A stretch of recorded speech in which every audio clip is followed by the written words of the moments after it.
Welcome to RS academy. మీ Swami sir. ఈరోజు ముఖ్యంగా మనము కరెంట్ అఫైర్ అనే దాన్ని చూస్తున్నాం. ఈరోజు మే 1వ తారీఖున జరిగిన ముఖ్యమైన అంశాలు అనేది ఈరోజు చూద్దాం. ముందుగా ఈరోజు మనకి చూసుకుంటే ఈ పురుషుల బ్యాడ్మింటన్లో భాగంగా మనకి ఒక ఇదనేది రావడం జరిగింది. దాంట్లో భాగంగా సాత్విక్ సాయిరాజ్ రంకిరెడ్డి మరియు చిరాగ్ శెట్టి ఏప్రిల్ 30వ తారీఖున మనకి స్వర్ణ పతాకాన్ని గెలుచుకోవడం జరిగింది. దాంట్లో భాగంగా స్వర్ణ పతాకాన్ని గెలుచుకున్నారు బ్యాడ్మింటన్లో అంటే ఆసియా ఛాంపియన్షిప్లో బ్యాడ్మింటన్ని గెలుచుకోవడం జరిగింది. మనకి ఇది దాదాపుగా 52 సంవత్సరాల తర్వాత మనకి ఈ యొక్క స్వర్ణ పతాకం అనేది మనకి లభించడం జరిగినదిగా చెప్పవచ్చు. మనకి అంటే దాదాపుగా మన గతంలో ఇది మనకి 1965వ సంవత్సరంలో ఈ యొక్క స్వర్ణ పతాకాన్ని ఆసియా ఛాంపియన్షిప్ లో మనకి గెలుపొందడం జరిగింది. అంటే ఈ యొక్క సాత్విక్ సాయిరాజ్ అండ్ రంకిరెడ్డి మరియు చిరాగ్ శెట్టిలు ఈ ఇద్దరు కూడా వీళ్ళకంటే ముందు మనకి గతంలో ఒక జంట అనేది డబుల్ పురుషుల బ్యాడ్మింటన్ లో గెలవడం జరిగిందిగా చెప్పవచ్చు. అయితే ఈ యొక్క 2023 జరిగిన ఈ దీంట్లో మనం చూసుకుంటే మలేసియా జోడి పైన మనకి ఓంగ్ యూ సీన్ అండ్ టియుఈ అనే వాళ్ళ పైన విజయం సాధించడం జరిగింది. దానితో పాటు ఈ యొక్క వీళ్ళకి భారత బ్యాడ్మింటన్ ఫెడరేషన్ అనేది వీళ్ళకి 20 లక్షల రూపాయలు నజరాలను కూడా ఇవ్వడం జరిగిందిగా చెప్పడం జరుగుతుంది. మనకి ఇది దానితో పాటు మనకి నెక్స్ట్ అంశం చూసుకుంటే మనకి ముఖ్యంగా చూసుకుంటే మహారాష్ట్ర ఆవిర్భావ దినోత్సవంగా మనము మే 1వ తారీఖుని జరపడం జరుగుతుంది. మనకి ఇది ఓకే. ఎందుకు సార్ అంటే మనకి 1960కి ముందు, దానికంటే ముందు మనకి 1956 state reorganisation act Fazal Ali commission ప్రకారం స్టేట్ రీఆర్గనైజేషన్ యాక్ట్ అనేది దాని ప్రకారం మన భారతదేశంలో 14 రాష్ట్రాలు ఏర్పాటు అవ్వడం జరిగింది. దాంట్లో భాగంగా ఈ బాంబే రాష్ట్రం కూడా ఒకటి. దాంతో పాటు మనకి 1960 నాటికి బాంబే రాష్ట్రాన్ని పునర్వ్యవస్థీకరించడం కోసం ఈ యొక్క బాంబే రాష్ట్రాన్ని పునర్వ్యవస్థీకరించడం జరిగింది. ఎందుకు సార్ అంటే మనకి 1953లో ఆంధ్ర రాష్ట్రము, 1956లో ఆంధ్రప్రదేశము ఒక భాష ప్రతిపాదికన ఏర్పాటు అవ్వడం జరిగింది. ముఖ్యంగా మనకందరూ తెలిసిన అవసరమే.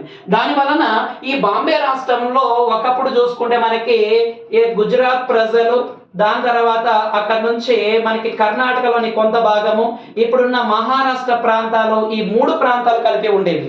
అందువలన 1960లో బాంబే రాష్ట్రాన్ని పునర్వ్యవస్థీకరించడం వలన మరాఠీ భాష మాట్లాడే వాళ్ళందరినీ కూడా ఈ బాంబే రాష్ట్రంగా ఏర్పాటు చేయడం, గుజరాతీ భాష మాట్లాడే వారిని గుజరాత్ రాష్ట్రంగా ఏర్పాటు చేయడం జరిగింది.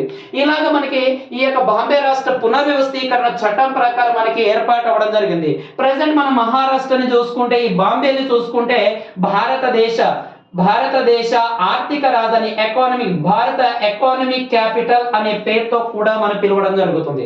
ఇక్కడ మనకి ఆర్బిఐ కూడా ఇక్కడే ఏర్పాటు అవ్వడం జరుగుతుంది. మనకి దానితో పాటు మే 1వ తారీఖుని మనము ఇంటర్నేషనల్ లేబర్ ఆర్గనైజేషన్ డే లేదా లేబర్ డేగా సెలబ్రేట్ చేయడం జరుగుతుంది. ఇది మనం చూసుకుంటే 1919లో మనకి ఈ యొక్క లేబర్ ఆర్గనైజేషన్ అనేది మనకి ఏర్పాటు అవ్వడం జరిగింది. ఎక్కడ ఏర్పడింది సార్ అంటే ILO ఇంటర్నేషనల్ లేబర్ ఆర్గనైజేషన్ ఎక్కడ ఏర్పడిందంటే జెనీవా అనే ప్రాంతంలో ఏర్పాటు అవ్వడం జరుగుతుంది. ఈ జెనీవా అనేది స్విట్జర్లాండ్ లో ఉండడం జరుగుతుంది. స్విట్జర్లాండ్ క్యాపిటల్ మనకి బెర్న్ అనేది కూడా మనకి తెలియడం జరుగుతుంది. ఇక్కడ బాగా గుర్తు పెట్టుకోండి, మాక్సిమం ఇంటర్నేషనల్ ఆర్గనైజేషన్ అంటే మన ఎగ్జామ్ రాసేటప్పుడు మనకు తెలియకపోతే, అక్కడ మైనస్ మార్క్స్ లేకపోతే, లాస్ట్ లో ఓగిన కనబడితే, ఉదాహరణకి WHO కావచ్చు, దాని తర్వాత IMO కావచ్చు అండ్ ILO కావచ్చు, లాస్ట్ ఓ అనే ఆర్గనైజేషన్ కనబడితే మనకు ఆన్సర్ తెలియకపోతే ఓ అనే ఉంటే ఖచ్చితంగా అది స్విట్జర్లాండ్ జెనీవా ఉండడానికి ఛాన్సెస్ ఉంటుంది. అన్ని జెనీవా ఉండడానికి ఛాన్సెస్ లేవు, కానీ మాక్సిమం ఉండడం జరుగుతుంది. కాబట్టి మనకు బాంబే రాష్ట్ర అవతరణ దినోత్సవానికి సంబంధించి ఇది కూడా జరుపుకోవడం జరుగుతుంది. కాబట్టి మనకి దాని తర్వాత చూసుకుంటే అక్కడ నుంచి మనకి నెక్స్ట్ కరెంట్ అఫైర్ ఏంటి సార్ అంటే మార్కెట్ రుణాలు తీసుకోవడంలో చూసుకుంటే RBI ఒక డేటాను ప్రకటించడం జరిగింది. మనకి ఇది ఏంటి సార్ ఆ మార్కెట్ డేటా అంటే మనకి RBI ఈ యొక్క డేటా ప్రకారం వరుసగా 3 సంవత్సరాలుగా అత్యధికంగా మార్కెట్ రుణాలు తీసుకుంటున్న రాష్ట్రంలో తమిళనాడు రాష్ట్రం అనేది మొదటి స్థానంలో ఉండడం జరుగుతుంది అని చెప్పవచ్చు. ఇక తమిళనాడు అంటే మనకు బాగా తెలిసిందే, దక్షిణాది రాష్ట్రాల్లో అభివృద్ధి చెందుతున్న రాష్ట్రాల్లో ఇది ఒకటిగా చెప్పవచ్చు. తమిళనాడు రాష్ట్రం అంటే మనము తమిళనాడు రాష్ట్రం డెట్రాయిట్ ప్రాంతం ఉంటుంది. మనం దీన్ని ఏమని పిలుస్తాం సార్ అంటే ఆటోమొబైల్ ఎలక్ట్రానిక్ సంబంధించిన ఒక ప్లేస్ గా భావించడం జరుగుతుంది. దాంతోపాటు తమిళనాడులోనే మన వందే భారత్ ట్రైన్స్ ఉన్నాయి కదా, దాదాపుగా ఒక్కొక్క వందే భారత్ ట్రైన్ 128 కోట్ల రూపాయలతో తయారవుతుంది.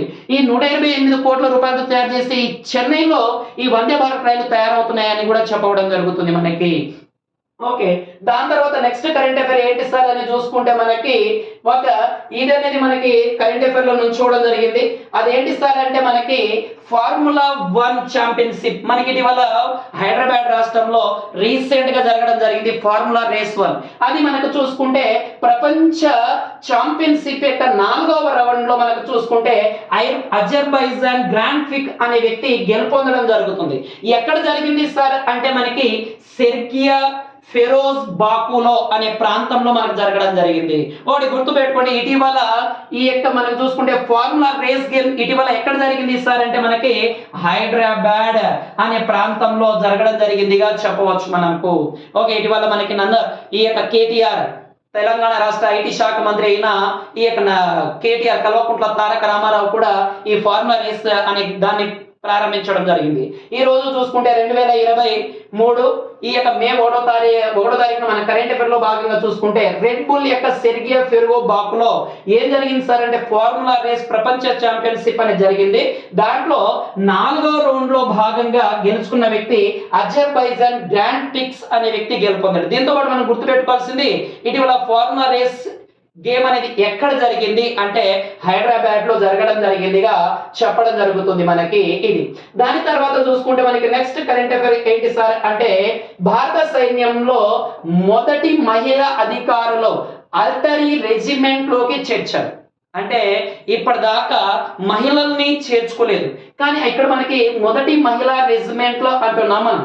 అయితే దాంట్లో భాగంగా ఒకసారి చూడండి మనకి ఎవరెవరు ఉన్నారు సార్ అని చూసుకుంటే మనకి మొత్తం 5గురు అమ్మాయిలను తీసుకోవడం జరిగింది. దాంట్లో lieutenant Mehak Saini, lieutenant Sakshi Dubey and lieutenant Atithi Yadav, lieutenant పయాస్ Mudgil మరియు లెఫ్టినెంట్ ఆకాంక్ష చెన్నైలో ఆఫీసర్ ట్రైనింగ్ అకాడమీలో తమ శిక్షణ పూర్తి చేసుకొని ఆర్మీలోని ప్రీమియర్ ఆర్టిలరీ యూనిట్ లో చేరడం జరుగుతుంది. అయితే వీళ్ళు 5గురు కూడా మన భారతదేశంలో ఎక్కడ వీళ్ళు నియమితులు అవ్వడం జరిగింది సార్ అంటే ఇలాగ మన భారతదేశం అనుకుంటే ఇది మొత్తం కూడా చైనాతో కూడిన ప్రాంతం. ఇక్కడ 3 ఈ మహిళా ఆఫీసర్లను ఇచ్చేశారు. ఎక్కడ సార్ అంటే ఇండియా చైనా బార్డర్ సరిహద్దులో. ఇంకో 2ని ఎక్కడ నియమించారు సార్ అంటే పాకిస్తాన్ ఇండియా బార్డర్ లో వీళ్ళను నియమించడం జరిగిందిగా చెప్పవచ్చు. వీళ్ళను భారతదేశ సైనిక అధికారి, భారతదేశ ఆర్మీలో అత్యున్నతమైన సైనిక అధికారి ప్రెసిడెంట్ ఈ మనోజ్ పాండే. ఎవరు సార్ అంటే మనోజ్ పాండే గారు మనకు వీళ్ళను నియమించడం జరిగిందిగా చెప్పడం జరుగుతుంది. ప్రెసిడెంట్ ఆర్మీ యొక్క అత్యున్నతమైన అధికారి ఎవరు సార్ అంటే మనోజ్ పాండే అని చెప్పవచ్చు మనకి. అయితే మనకి మొట్టమొదటి ఆర్మీ చీఫ్ జనరల్ ఎవరు సార్ అంటే ప్రెసిడెంట్ అయితే మనకి మనోజ్ పాండే. మొట్టమొదటిది ఎవరు సార్ అంటే మహారాజా రాజేంద్ర సింగ్ అనే వ్యక్తిని చెప్పవచ్చు మనకి. మహారాజా రాజేంద్ర సింగ్ అనే వ్యక్తి మొట్టమొదటి చీఫ్ ఆర్మీ జనరల్ గా చెప్పడం జరుగుతుంది. దానితో పాటు మనకి ఈ యొక్క ఆర్మీ అనే దాన్ని మొట్టమొదటిసారిగా ఇండియన్ ఆర్మీని ఎక్కడ ఏర్పాటు చేశారు సార్ అంటే కలకత్తాలో ఏర్పాటు చేయడం జరిగింది 1978లో. 1978లో ఈ యొక్క దీన్ని మనం ఎక్కడ ఏర్పాటు చేస్తారు సార్ అంటే కలకత్తా కేంద్రంగా ఏర్పాటు చేశారు. దాని తర్వాత దీన్ని న్యూఢిల్లీకి మార్చారు మనకి. Present Indian army head quarter ఎక్కడుంది సార్ అంటే న్యూఢిల్లీలో ఉండడం జరుగుతుందిగా చెప్పవచ్చు. దీనితో పాటు ఈ ఆర్మీలో ఒక వ్యవస్థను కూడా ప్రారంభించారు చూడండి మనకి. అదే ఏంటి సార్ అంటే సిడిఎస్ చీఫ్ డిఫెన్స్ స్టాఫ్. ఈ చీఫ్ డిఫెన్స్ స్టాఫ్ కూడా మనకు తెలిసిందే. ఈ చీఫ్ డిఫెన్స్ స్టాఫ్ దీని కింద ఆర్మీ, నేవీ, ఎయిర్ ఫోర్స్ అనే 3 రకాల విభాగాలు ఉంటాయి. మన త్రివిధ దళాధిపతి ఈ రాష్ట్రపతిని పేర్కొంటే ఈ త్రివిధ దళాల పైన హెడ్ గా సిడిఎస్ ని ఏర్పాటు చేశారు. చీఫ్ డిఫెన్స్ స్టాఫ్ 2019లో ఏర్పాటైంది. ప్రెసిడెంట్ మనకి అనిల్ చౌహాన్ అనే వ్యక్తి ప్రెసిడెంట్ డైరెక్టర్ జనరల్ గా ఉన్నాడు. అనిల్ చౌహాన్ అనే వ్యక్తి ప్రెసెంట్ ఉండడం జరుగుతుంది మనకి ఇక్కడ.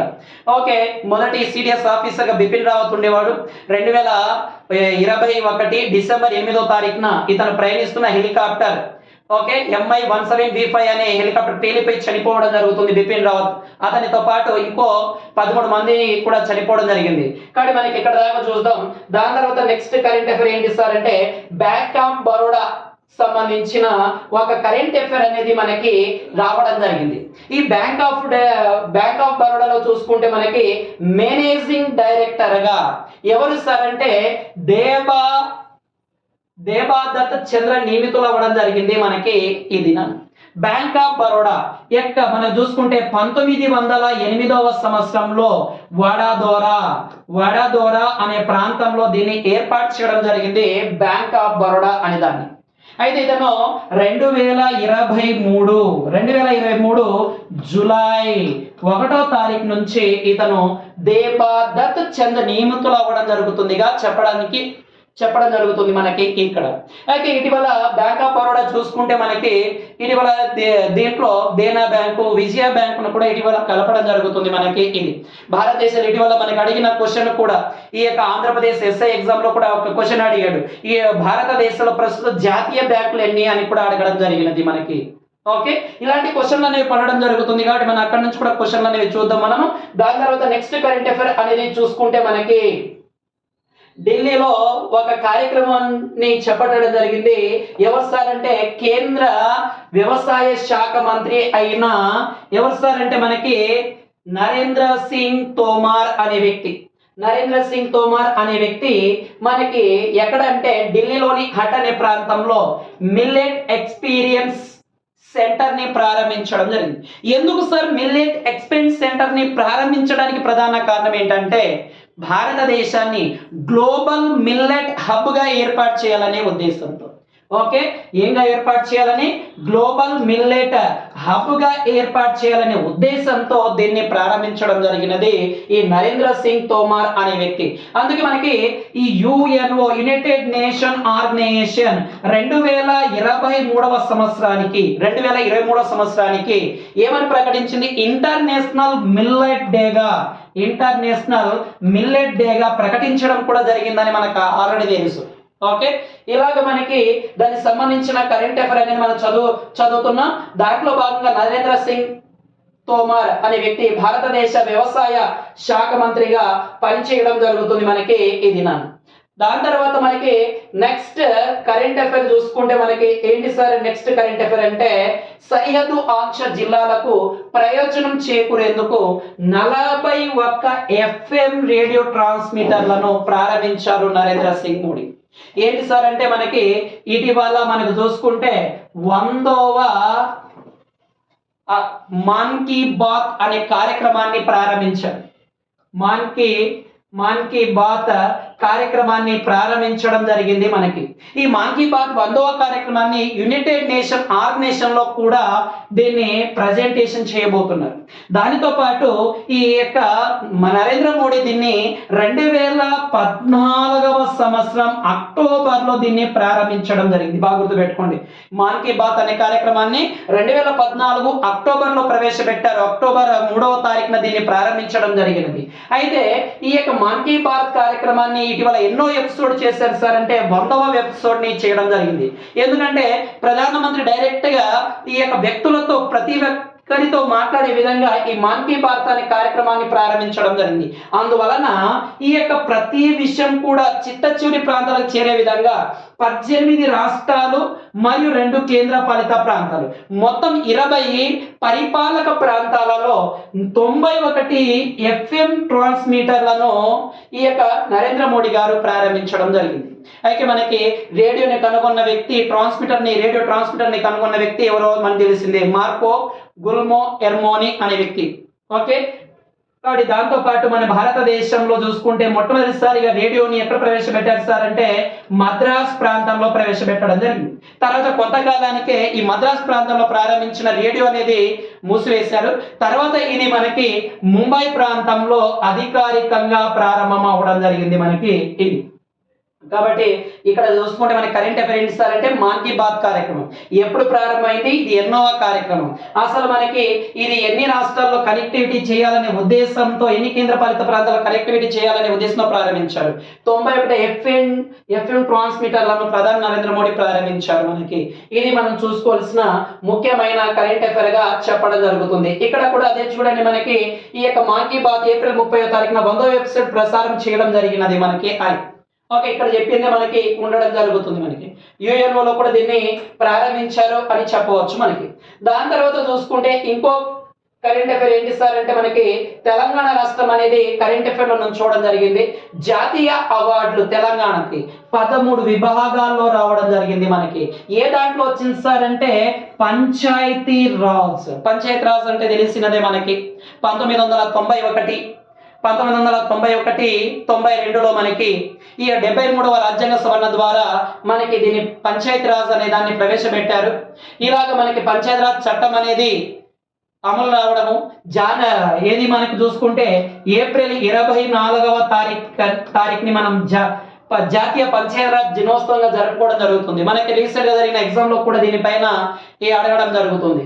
ఓకే, మనకి తెలంగాణలో మొత్తం 13, హెల్త్ విభాగంలో భద్రాద్రి జిల్లాకి, దాని తర్వాత వాటర్ సెఫిషియెంట్ లో జనగాం జిల్లా ప్రాంతానికి, సామాజిక భద్రత విషయంలో చూసుకుంటే మహబూబ్ నగర్ జిల్లా కొంగోటపల్లిలో, ఉమెన్ ఫ్రెండ్లీ విభాగంలో చూసుకుంటే సూర్యాపేట ఐపూర్ కి జాతీయ అవార్డులు అనేది రావడం జరిగింది.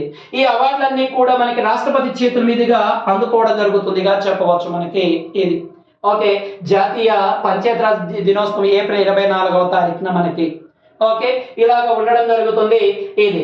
దాని తర్వాత హైదరాబాద్ మెట్రో కూడా మనకి ఒక అవార్డు అనేది రావడం జరిగింది. చూడండి, ఈ యొక్క తెలంగాణ గార్డియన్ ఫెస్టివల్ 2023 విభాగంలో హైదరాబాద్ మెట్రో రైల్వే లిమిటెడ్ కి చూసుకుంటే 8 బహుమతులు వచ్చాయి. ఈ 8 బహుమతులు 3 రోలింగ్ ట్రోఫీలు, దాని తర్వాత చూసుకుంటే రసూల్పూర్లోని హెచ్ఎంఆర్ భవన్లో ప్రకృతి దృశ్యాల అభివృద్ధికి, దాని తర్వాత మియాపూర్ మెట్రో స్టేషన్ లో ఉన్న పచ్చదనం అభివృద్ధికి, ఇలాగా అవార్డులు అనేవి మనకి అందజేయడం జరిగింది హైదరాబాద్ మెట్రో. ఓకే, మన భారతదేశ వ్యాప్తంగా మెట్రో నగరాలు ఎన్ని ఉన్నాయి సార్ అంటే మొత్తం కూడా 15 మెట్రో నగరాలు ఉండడం జరుగుతుంది. అతిపెద్ద మెట్రో ఏది సార్ మన భారతదేశంలో అంటే ఢిల్లీ మెట్రోగా చెప్పడం జరుగుతుంది మనకి ఇది. అతి చిన్న మెట్రో ఏది సార్ అంటే మనకి ఏది సార్ అంటే అహ్మదాబాద్ మెట్రో అనేది అతి చిన్న మెట్రోగా చెప్పవచ్చు మనకి. దాని తర్వాత చూసుకుంటే నెక్స్ట్ కరెంట్ అఫైర్ మనకి మహారాష్ట్రలో జరిగిన ఒక అవార్డుకు సంబంధించిన విషయం. చాలా చాలా ఇంపార్టెంట్ అయినది మనకి ఇది. మహారాష్ట్రలో రాష్ట్ర భూషణ్ అవార్డు, ఈ యొక్క అవార్డులో ప్రధానోత్సవాలకి చాలా మంది వేలల్లో హాజరవ్వడం జరిగింది. దీనిలో భాగంగా 13 మంది మరణించారు, 39 మంది ఆసుపత్రుల్లో ఇచ్చేయడం జరిగింది మనకి ఇది. ఎందుకు సార్ అంటే ఎండలో అస్తవత గురవడం వలన మనకు చూసుకుంటే ఈ యొక్క మహారాష్ట్ర భూషణ్ అవార్డులో భాగంగా 13 మంది మరణించారు. దీనిని అధికారికంగా ఆ యొక్క మహారాష్ట్ర సీఎం అయిన ఏకనాథ్ షిండే తెలపడం జరిగింది. ఎవరైతే దీంట్లో చనిపోయిన వారికి 5 లక్షల చొప్పున పరిహారం కూడా ఇవ్వనట్లుగా ప్రకటించడం జరిగినది మనకి ఇందాక చెప్పిన మహారాష్ట్ర అవతరణ దినోత్సవంగా అని. అలాగే మనకి మహారాష్ట్రలో ఈ యొక్క అవార్డుల ఫంక్షన్ లో భాగంగా మనకి 13 మంది చనిపోయారు. ఇటీవల మహారాష్ట్రలో జరిగిన ఏ అవార్డులో భాగంగా ఈ యొక్క 13 మంది చనిపోయారు అంటే మహారాష్ట్ర భూషణ్ అవార్డు అనేది. ఒక స్థానిక అవస్థకు గురైపోయి మనకి చాలా చనిపోవడం జరిగింది. వాళ్ళకి పరిహారంగా 5 లక్షల చొప్పున మనకి కేటాయించడం జరిగింది. దాని తర్వాత నెక్స్ట్ కరెంట్ అఫైర్ ఏంటి సార్ అంటే ఫాస్ట్ ట్రాక్. మనకి ఇది బాగా అందరికి పరిచయమైనది. మనం ఎక్కడైనా వెహికల్లో వెళ్తున్నప్పుడు ఎక్కడైనా మనం టోల్ గేట్ అంటాం కదా, అక్కడ ఫాస్ట్ ట్యాగ్లను ప్రధానంగా చూస్తూ ఉంటాం. ఈ ఫాస్ట్ ట్యాగ్లకి మనం ఎంతో అంతగా అక్కడ ప్రభుత్వం నిర్ణయించిన దాన్ని కట్టడం జరుగుతుంది. కానీ మొట్టమొదటిసారిగా తెలంగాణ రాష్ట్రం ఫారెస్ట్ ఎంట్రీ దగ్గర కూడా ఫాస్ట్ ట్యాగ్లను ఏర్పాటు చేయబోతుంది. ఫాస్ట్ ట్యాగ్లను ఎక్కడ ఫారెస్ట్ ఎక్కడైతే ఎంట్రీ అవుతామో అక్కడ ఫాస్ట్ ట్యాగ్లను ఏర్పాటు చేయడం జరుగుతుంది.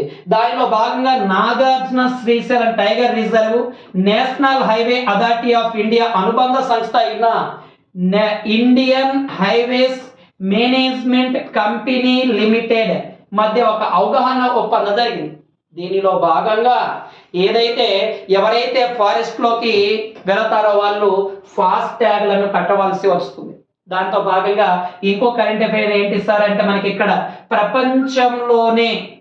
ప్రపంచంలోనే మనకి ఫారెస్ట్ యూనివర్సిటీని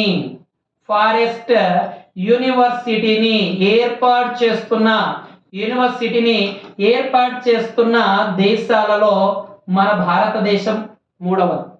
అంటే తెలంగాణ రాష్ట్రంలో ఫారెస్ట్ యూనివర్సిటీని ఏర్పాటు చేస్తున్నారు.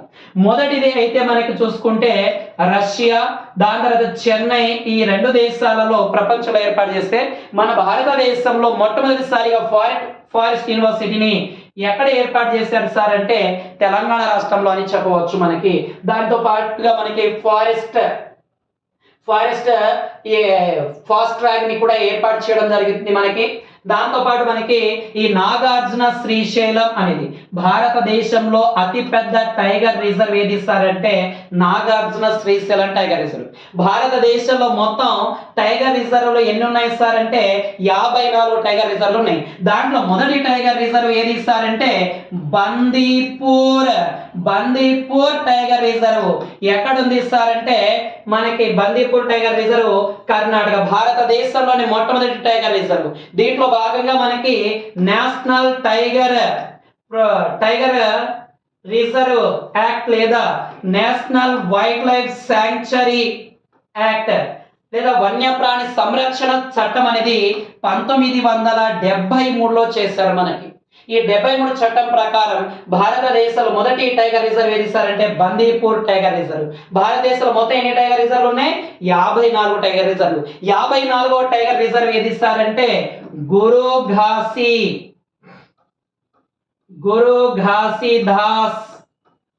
ఘాసీదాస్ టైగర్ రిజర్వ్ అనేది 54వ టైగర్ రిజర్వ్ ఛత్తీస్గఢ్ లో ఉండడం జరుగుతుంది. ప్రపంచంలో అత్యధిక టైగర్లు ఉన్నది కూడా భారతదేశమే. దాదాపుగా 3000కు పైగా టైగర్లు ఉన్నాయి మన భారతదేశంలో. అత్యధిక టైగర్లు ఉన్నవి ఎక్కడ సార్ అంటే మధ్యప్రదేశ్, కర్ణాటక రాష్ట్రాల్లో అత్యధిక టైగర్ రిజర్వ్ అనేవి మనకు ఉండడం జరుగుతుంది. ఈ యొక్క టైగర్ సెన్సస్ అనేది ప్రతి 4 సంవత్సరాలకు ఒకసారి నిర్వహిస్తారు. 2018లో టైగర్ రిజర్వ్ సెన్సస్ చేస్తే 2022లో టైగర్ రిజర్వ్ సెన్సస్ కూడా ప్రకటించారు ఇటీవల. అత్యధిక టైగర్లు మరణించినవి కూడా మధ్యప్రదేశ్ మొదటి స్థానంలో ఉంది. అక్కడ మనం టైగర్ కు సంబంధించిన వచ్చినప్పుడు అక్కడ చెప్పుకుందాం. ఇక్కడ మనకి ఎక్కువ అయిపోతుంది కాబట్టి ఇక్కడ దాకా ఇచ్చేద్దాం. దాని తర్వాత చూసుకుంటే మనకి జూలై 1 నుంచి అమర్నాథ్ యాత్రలు అనేది చేపట్టడం జరుగుతుంది. మనకి కేంద్ర ప్రభుత్వం ప్రకటించింది. జూలై 1 నుంచి ఆగస్టు 31 వరకు దాదాపుగా 62 రోజుల పాటు మనకి ఏం జరుగుతుంది సార్ అంటే అమర్నాథ్ యాత్ర. మనకి ముఖ్యంగా చార్ధామ్ యాత్ర వినే ఉంటారు మీరు అందరు కూడా. చార్ధామ్ యాత్ర, ఈ చార్ధామ్ యాత్ర ఏంటి సార్ అంటే మనకి 4 పుణ్యక్షేత్రాలను సందర్శించేది. ఒకటి యమునోత్రి, కేదార్నాథ్, బద్రీనాథ్. ఓకే, ఇలాంటి పుణ్యక్షేత్రాలను సందర్శించడం కోసం మనకి దీన్ని ఇచ్చేశారు. ఓకే, ఈ చార్ధామ్ యాత్రలో భాగంగా మనకి కేదార్నాథ్ కి చూసుకుంటే మన రిజిస్ట్రేషన్లు అనేవి ప్రారంభించడం జరుగుతుంది. Online, offline registration. ఇది మనకి ఈ రోజు ఉన్న కరెంట్ అఫైర్, దానికి సంబంధించిన ముఖ్యమైన అంశాలు. మీ ఆర్ఎస్ అకాడమీ మన గ్రూప్ 2 కు సంబంధించిన గ్రూప్ 2లో ఉన్న కరెంట్ అఫైర్ 30 మార్కులు, ఎస్ఐ కానిస్టేబుల్ అండ్ మిగతా ఆర్ఆర్బి, ఎస్ఎస్సి, బ్యాంక్స్ ఎగ్జామ్ సంబంధించిన కరెంట్ అఫైర్ లో భాగంగా దీన్ని చూద్దాం. మీ ఆర్ఎస్ అకాడమీ, కర్నూలు సాయి వసంత కాంప్లెక్స్.